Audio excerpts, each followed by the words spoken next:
This is episode 1756. Welcome to the Daily Meditation Podcast. I'm Mary Meckley, and I hope you are doing well today, and thank you for joining us as we continue midweek through this week's important series. We're exploring the topic of addiction, managing addiction, preventing it, and having insight to help others who you know who may be struggling with addiction. Whether you have a full-blown substance addiction, which could include an addiction to a substance such as opioids or alcohol or any drugs, pornography, sex, or any other destructive type of habit or addiction. Or you may have a mild addiction, such as maybe you are addicted to chocolate or exercising. Whatever you do consistently impacts your brain. And of course, there are some good things you can do to impact your brain in a positive way, such as meditation. You will be very glad to know that if you struggle with a serious or mild addiction or bad habit, the part of your brain that meditation activates, which is the prefrontal cortex, is the same part of the brain that addiction inhibits. So what happens when you become addicted? It is considered to be a mutual mechanism. And I'm going to share with you from lifescience.com, how do we get addicted? Everyone's path to addiction is different. Some people try a drug or a behavior because it's interesting or they're curious.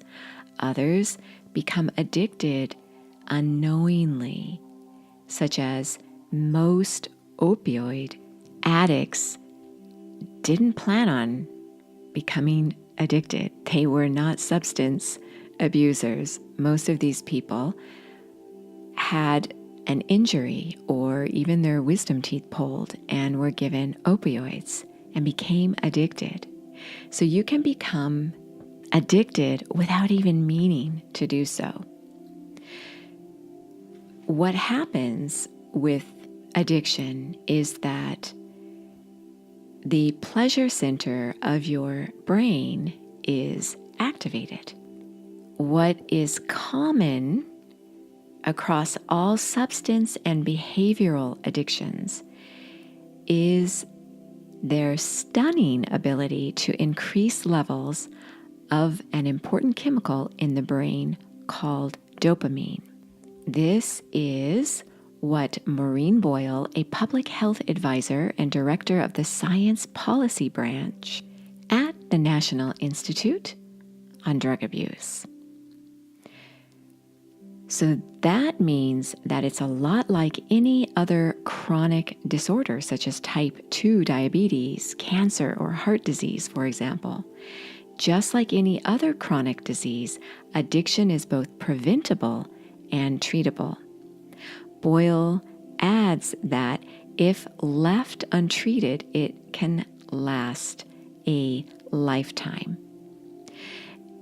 So dopamine is a molecule that carries messages across the brain's reward center. And this is what gives people the feeling of pleasure.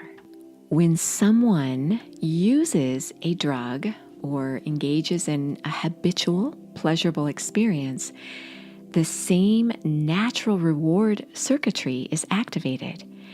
And what happens is that, according to Dr. Hitoshi Morikawa, an associate professor of neuroscience at the University of Texas at Austin. He says, the problem with drugs is that they do the job better than natural rewards. And when an individual continues with an addictive habit or with substances, the brain adapts and it tries to reestablish a balance between the dopamine surges and normal levels of the substance in the brain. So to do this, the neurons begin to produce less dopamine or to simply reduce the number of dopamine receptors. And the result is that the individual needs to continue to use drugs or to practice a bad habit or a particular behavior to bring the dopamine levels back to normal. And what happens eventually is that individuals may also need to take greater amounts of drugs to achieve a high. And this is a process called tolerance. And then things can become really tangled up because without dopamine creating these feelings of pleasure in the brain, individuals also become more sensitive to negative emotions such as stress, anxiety, or depression. So sometimes, Dr. Morikawa says, people with addiction may even feel physically ill, which often compels them to use drugs again to relieve these symptoms of withdrawal. So as you think about your own habits and addictions and others in your life who may struggle with this process, know also, as I shared with you from the article, there's hope. In fact, what you're doing as you get ready to meditate is a great hope, because meditation helps to calm your mind and body. And in other research that I explored, one of the most important things that you can do to recover from an addiction is to learn how to self-soothe, how to calm yourself so that you don't need a substance or a habit such as exercising too much or eating too much or sleeping too much. These can become addictive patterns in your life that help you to avoid your life or to keep you distracted. Meditation is one of the best ways, scientifically proven, to calm your mind and body. So as you do your meditation today, your technique is a simple technique that you can do easily, and it is called a mudra. Mudras are often called yoga in your hands. They stimulate a corresponding region of your brain when you activate your hands or fingers in a particular way. We have a lot of nerve endings on our fingers and hands.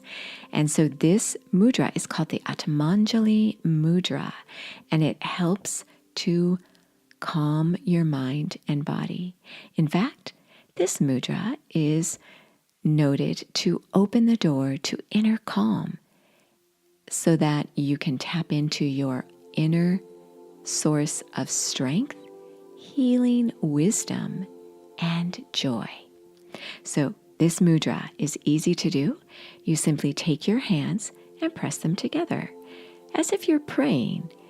And this is going to be activating all your fingers, your palms. So your palms are touching, your fingers are upward, your thumbs are touching. You're holding your hands in this position at your chest.